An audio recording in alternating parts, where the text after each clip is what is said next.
Hi there. During this session I'm going to be talking about the radioactive decay constant and explaining how this constant can be used to describe the random decay of radioactive substances considering an exponential relationship. So we already know from previous learning that if we look at the rate of decay of a radioactive substance, what happens is that over regular intervals we see the depletion of particles, or one half of the particles is always over the same time scale. So this is known as the half-life. Now what we're going to do is we're going to build on that understanding to be able to explain it in a slightly more mathematically accurate and precise manner.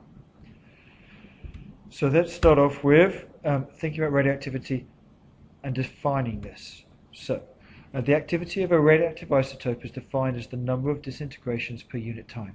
So that means the number of atoms which have decayed, and this is shown as the formula A equals minus delta N divided by delta T, where these factors are: A is the activity in a unit known as becquerel, the change in N is the number of disintegrations which take place, and change in T is the time interval in seconds. So that's my first starting point. So that's the rate of radioactivity. My little note there is that the minus sign is there because we've got to remember that the number of the number of disintegrations is probably going to be decreasing. So this is going to be a decreasing. Let's look at something called the decay constant. Now, if we remember that the activity of a radioisotope is proportional to the number of atoms, and that's quite important, then we can introduce a constant factor which creates the equation that A is equal to this constant factor multiplied by N. So A is the activity, N is the number of atoms remaining. So this decay constant has a unit of per second. Let's think about this in a graphical manner.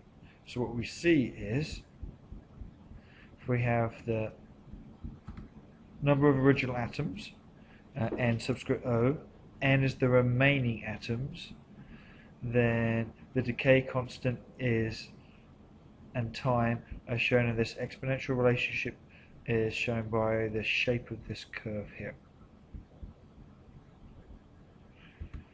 Now, with this reason, or this reasoning, if we link together the two last things we thought about, so the number of atoms remaining is, or the activity rate, which is A, is going to be equal to the decay constant times by the number of atoms remaining, which means it's going to be equal to the decay constant times the number of original atoms multiplied by the exponential to the power of minus the decay constant times T. Now I'm going to link decay constant and half-life, and I'm going to go through a proof here because this is a definition which the IB require you to be able to produce in exam situations. So from the radioactive decay law, we recognize that the number of remaining atoms is equal to the number of original atoms multiplied by the exponential to the negative of the decay constant times T. And we can say we can rearrange this. Notice how the final step there, I'm removing that negative to the power sign, and then it becomes the number of original atoms divided by the number of atoms remaining equals to the exponential to the power of the decay constant times time. It's one fact. So when the time is equal to the half-life, N will be half of N0. So that means that if T equals the half-life, then N is going to be equal to NO divided by T. Now, that means that 2 is going to equal to the exponential of the decay constant multiplied by the half-life. If we take natural logs of both sides, I end up getting log 2 equals the decay constant multiplied by the half-life, and I rearrange that. I can say the half-life is equal to the natural log of 2 divided by the... a sample of radioactive material originally contains 1.0 times 10 to the 24 atoms and has a half-life of 6 hours.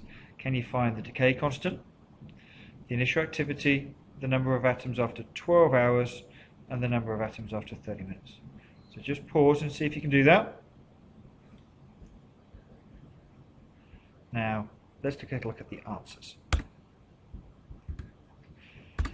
Decay constant is obviously worked out from the half-life, so it comes at 3.2 times 10 to the minus 5 second to the minus 1. The initial activity is going to be the decay constant times the number of atoms. The number of atoms after 12 hours is going to be a quarter times 1 times 10 to the 24, so it goes 2.5 times 10 to the 23 atoms. Now remember, it's a quarter there because we're thinking about the number of half-lives that have gone through, so there's 2 half-lives. And finally, where we do need to use the exponential equation, if we look at the number of atoms after 30 minutes, and we put it into this equation, we find the answer is going to be 9.4 times 10 to the 23 atoms. So hopefully you did okay there. Measuring half-life. My last bit of thinking is the fact that when we come to these situations, we normally have to measure the half-life in some way, and there's some methods that this should be done. One method is just using a Geiger counter, and what you'll do is you'll measure the half-life of the material by subtracting the background radiation from the Geiger counter value and then plotting after several intervals to be able to show graphically the half-life. If you've got a very long half-life, then you need to again measure and subtract backgrounds, but if you plot on a semi-log graph, it means that you'll be able to more clearly see the half-life and be able to work that out. So with that, that is our detailed look on radioactivity whilst considering the decay.